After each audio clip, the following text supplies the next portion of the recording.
உருளைக்கிழங்கு வறுவல் ரெசிபியை பார்க்கலாம் வாங்க.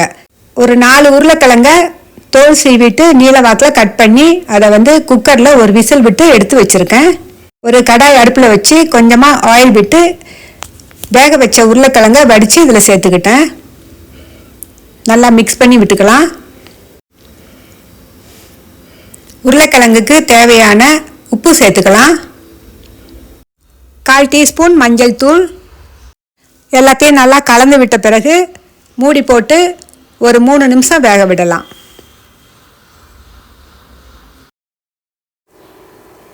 திறந்து பார்த்து ஒரு 7-8 பல்லு பூண்டை நசுக்கி வச்சுருக்கேன். அதை இதோட சேர்த்துக்கலாம். 1 டீஸ்பூன் மிளகாத்தூள், 1/4 டீஸ்பூன் சீரகத்தூள், 1/2 டீஸ்பூன் மிளகுத்தூள், 1/4 டீஸ்பூன் கரம் மசாலா தூள். இப்போ நம்ம சேர்த்துருக்கிற மசாலாவெல்லாம் நல்லா கலந்து விட்டுக்கலாம்.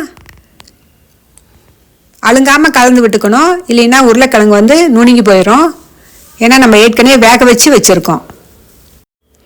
காஷ்மீரி மிளகாத்தூள் ஒரு 1/4 டீஸ்பூன் சேர்த்துக்கலாம். இது ஆப்ஷனல் தான், உங்களுக்கு வேண்டான்னா ஸ்கிப் பண்ணிக்கலாம்.